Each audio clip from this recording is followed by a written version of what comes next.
नमस्कार, आपके साथ मैं हूं मुस्कान नागदा। आप दिख रहे हैं हिंदुस्तान मेल न्यूज। अब होगी मुद्दों की बात सच के साथ। दुनिया भर में कोरोना के बढ़ते हुए केसों को देखते हुए भारत सरकार एक्शन मोड में आ गई है। इसी क्रम में केंद्रीय स्वास्थ्य मंत्री मनसुख मांडविया आज राज्यों के स्वास्थ्य मंत्रियों के साथ बैठक करेंगे। मिली जानकारी अनुसार दुनिया भर में बढ़ रहे कोरोना के केसों को देखते हुए स्वास्थ्य मंत्री मांडविया राज्यों के हेल्थ मिनिस्टर के साथ शुक्रवार को बैठक करेंगे। इससे पहले गुरुवार को मांडविया ने संसद में कोरोना को लेकर जानकारी दी थी। उन्होंने बताया था कि हम स्थिति पर लगातार नजर बनाए हुए हैं। उन्होंने बताया कि चीन से भारत कोई फ्लाइट सीधे नहीं आ रही है, हालांकि लोग अलग अलग रास्तों से चीन से भारत आ रहे हैं। मांडविया ने कहा था कि हमारा ध्यान यह सुनिश्चित करने पर है कि वायरस का कोई नया वेरिएंट भारत में न आए और साथ ही लोगों को भी यात्रा करने में कोई बाधा न हो। इसी के साथ आपको बता दें कि पिछले 24 घंटे में अमेरिका में 289 लोगों की मौत हुई है, जबकि जापान में कोरोना से 339 लोगों की जान गई है। ब्राजील में 165 लोगों की मौत हुई है। उत्तरी दिल्ली के भलसवार डायरी इलाके में करीब 5 साल की एक लड़की के अपहरण के बाद दुष्कर्म का मामला सामने आया है। एक वरिष्ठ अधिकारी ने कहा कि पुलिस को आरोपियों के बारे में सुराग मिले हैं और उन्हें अगले 24 घंटों में आरोपियों के पकड़े जाने की उम्मीद है। बताया जा रहा है कि बच्चे का अपहरण बुधवार शाम को उस वक्त किया गया जब वह अपने घर के पास खेल रही थी। गुरुवार सुबह वह पास के एक पार्क में मिली। पुलिस के अनुसार बुधवार रात 5 साल की एक बच्ची के लापता होने के संबंध में सूचना मिली और उसके बाद भारतीय दंड संहिता की धारा 363 के तहत मामला दर्ज किया गया। अधिकारी ने कहा, बच्ची का पता लगाने के लिए 3 टीमों का गठन किया गया है। मध्य प्रदेश विधानसभा में पिछले 2 दिन से जारी हंगामा बहुत शांति से थम गया। सरकार के खिलाफ कांग्रेस द्वारा लाया गया अविश्वास प्रस्ताव सदन में लंबी और ऐतिहासिक चर्चा के बाद गिर गया। गुरुवार को मुख्यमंत्री शिवराज सिंह चौहान ने लगातार 2.5 घंटे बोलकर कांग्रेस के आरोपों पर जवाब दिया। सीएम ने कांग्रेस की 15 माह में सरकार के गिरने की वजह बताते हुए कहा कि इन लोगों ने सिंचाई परियोजना में महा घोटाला किया। प्रतिशोध की कार्रवाई के चलते सरकार में आते ही कांग्रेसियों ने भाजपा नेताओं पर प्रतिशोध की भावना से जो कार्रवाई करवाई और साथ ही जन कल्याण की योजनाएं बंद कर दी और तोड़ जल जीवन मिशन शुरू नहीं किया और अंत में सरकार आते ही सत्ता का अहंकार हो गया और अहम में सिंधिया के ऊपर बाहें तान दी, उनके आत्मसम्मान को चोट पहुंचाई। इन्हीं 5 पापों की वजह से कमलनाथ सरकार को 20 शासन काल में मुंह की खानी पड़ी। पेंशन के लिए 8 माह से भटक रही रिटायर्ड महिला शिक्षक ने जन सुनवाई में कलेक्टर से मदद की गुहार लगाई। इस पर कलेक्टर ने जहां प्रकरण का तुरंत निराकरण करने के निर्देश दिए, वहीं पेंशन शुरू नहीं होने तक संबंधित लिपिक का वेतन रोकने के लिए भी कहा है। दरअसल जन सुनवाई में मंगलवार को रिटायर्ड शिक्षक हेमलता चौबे पहुंची और उन्होंने पेंशन नहीं मिलने संबंधी समस्या कलेक्टर डॉक्टर इलयराजा टी को बताई। कलेक्टर डॉक्टर इलयराजा टी ने प्रकरण को गंभीरता से लेते हुए तुरंत निराकरण के निर्देश दिए और कहा कि जब तक इन्हें पेंशन शुरू नहीं होती तब तक संबंधित स्कूल के लिपिक का वेतन अनाहरित रखा जाए।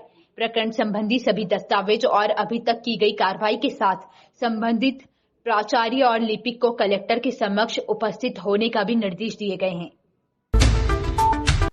आगामी नववर्ष और प्रवासी भारतीय सम्मेलन से पहले पुलिस नाइट कल्चर को लेकर सड़कों पर दिखी मुस्तैद। 8 थाना प्रभारी, 2 एसीपी, एक एडिशनल एसीपी ने देर रात राजीव गांधी चौराहे से लेकर विजयनगर चौराहे बीआरटीएस पर खुली दुकानों, कैफे और रेस्टोरेंट संचालकों को कहा, असामाजिक तत्वों की चेकिंग बिना अनुमति और अनियमितता के साथ खुलने वाले कैफे रेस्टोरेंट संचालकों के खिलाफ कार्रवाई की जाएगी। गौरतलब है कि प्रदेश के मुखिया शिवराज सिंह चौहान के सपनों का शहर इंदौर में पुलिस कमिश्नर सिस्टम लागू है।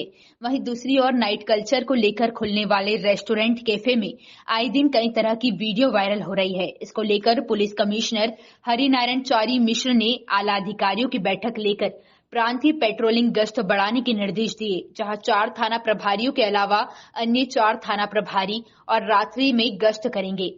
इसी को लेकर रेस्टोरेंट कैफे पर असामाजिक तत्वों द्वारा स्मोकिंग और खड़े रहकर किसी न किसी बात को लेकर आए दिन विवाद को देखते हुए रात्रि गश्त के दौरान एडिशनल डीसीपी अनिल पाटीदार ने 2 एसीपी और 8 थाना प्रभारियों सहित क्षेत्र में विशेष अभियान ग्रुप में फ्लैग मार्च निकालते हुए असामाजिक तत्वों की धरपकड़ की। वहीं अन्य मित्रों के साथ दुकान संचालित करने वाले 5 संचालन के खिलाफ कार्रवाई भी की है। इस दौरान एलआईजी चौराहा स्थित भाजपा के मंडल अध्यक्ष ने कैफे पर पहुंचकर अनियमितताओं के तहत कार्रवाई की। गाड़ियों पर लगे हुटर बजाते हुए हुट पहुंची। अचानक पुलिस को देखकर दुकान के सामने खड़े युवक युवती भागते नजर आए, तो वहीं पुलिस दुकानदारों को हिदायत दी कि सिगरेट पब्लिक प्लेस में ना पीने दिया जाए।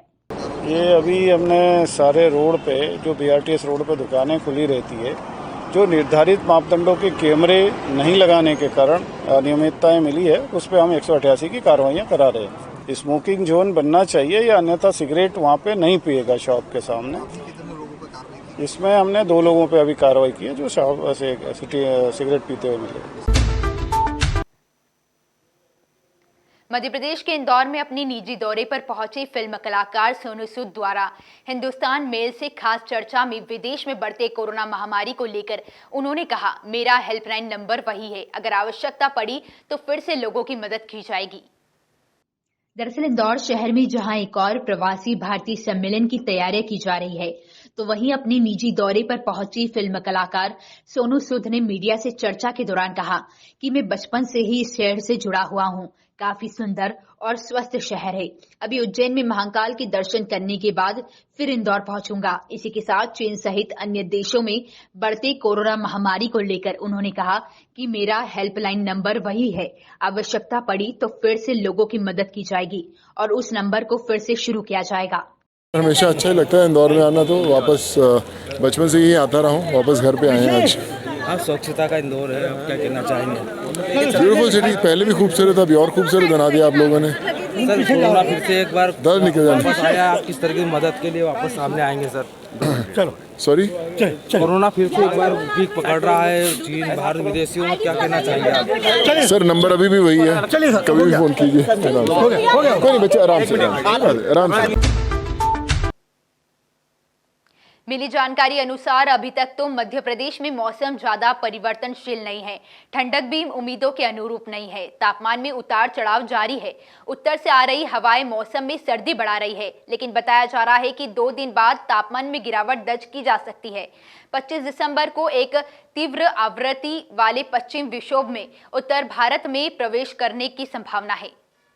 मौसम वैज्ञानिक बता रहे हैं कि मध्य प्रदेश में दिसंबर के अंत तक अच्छी ठंड की एंट्री का अंदाजा है। मौसम विभाग ने बताया शहडोल, रीवा, इंदौर, ग्वालियर और चंबल संभागों में इस बार न्यूनतम तापमान अपेक्षाकृत ज्यादा ठंड रहने वाली है। रात का तापमान यहां औसतन 1 से 2 डिग्री कम रहेगा। रात का तापमान ज्यादा गिरने से यहां पर कोल्ड वेव रहेगी, यानी रात और दिन में यहां शीत लहर का असर रहेगा। प्रवासी भारतीय सम्मेलन के दौरान विदेशों से इंदौर आने वाले मेहमानों के लिए पधारो म्हारी घर थीम तैयार की गई है। इसमें मेहमानों को इंदौर में घरों में ठहराया जाएगा। इसके लिए इंदौर विकास प्राधिकरण ने अतिथि देवो भव ऐप लॉन्च किया है। यह ऐप प्रवासी भारतीय और उनका अपने घरों में आतिथ्य करने वाले मेजबानों की सुविधा के लिए तैयार किया गया है। दरअसल IDA द्वारा तैयार किए गए एप्लीकेशन में अतिथि और मेजबान दोनों के लिए अलग अलग विकल्प है। इसमें अतिथि और मेजबान अपनी संपूर्ण जानकारी जैसे नाम, पता, खाने की हैबिट और वाहन की जानकारी आदि भर सकेंगे। इंदौर विकास प्राधिकरण की भवन में गुरुवार को IDA अध्यक्ष जयपाल सिंह चावड़ा ने अतिथि देवो भव एप्लीकेशन लॉन्च किया। इस मौके पर कलाकार राजीव नेमा, भाजपा मध्य प्रदेश विदेश संपर्क विभाग की प्रदेश संयोजक डॉक्टर दिव्या गुप्ता, डॉक्टर अनिल भंडारी, जितेंद्र मुछाल, राकेश जैन और प्राधिकरण के CEO राम प्रकाश अहिरवार आदि उपस्थित थे। प्राधिकरण अध्यक्ष चावड़ा ने कहा कि यह ऐप आने वाले सभी प्रवासी अतिथियों और उनके आतिथ्य प्रदान करने वाले मेजबानों की सुविधा के लिए बनाया गया है। अभी हमारे पास जिस दिन से हमने 4-5 प्रकार की अलग अलग मीटिंगें की है।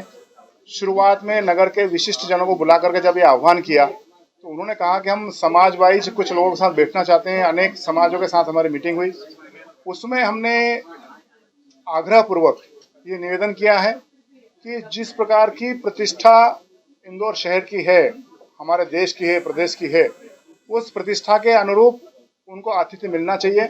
और इसलिए हमने चिन्हित करके और चयन करके घरों को चयन किया है कि प्रशासन की ओर से भी उसका वेरिफिकेशन हुआ है। जितने घरों की सूची मिली थी उसमें से 55 घर हमने अभी चयनित कर लिए हैं उसकी सूची विदेश मंत्रालय को उपलब्ध करा दी है। और शेष जो हमारे पास जो जैसे जैसे सूची आती जा रही है उनमें से जो जो घर उस स्तर के हैं जहां प्रवासी भारतीय को ठहराते हैं तो एक उनकी प्रतिष्ठा के अनुकूल है, वैसे वैसे सूची हम और उसमें आगे बढ़ाते जाएंगे। अभी 55 घर हमारे जो सूची थी उनमें से फाइनल हो चुके हैं और वो सूची भी हमने विदेश मंत्रालय को भेज दी है। ऐसे ही खास खबरों के लिए हमारे साथ जुड़े रहिए। हिंदुस्तान मेन न्यूज़ पर हमारे चैनल को सब्सक्राइब करना ना भूलिएगा।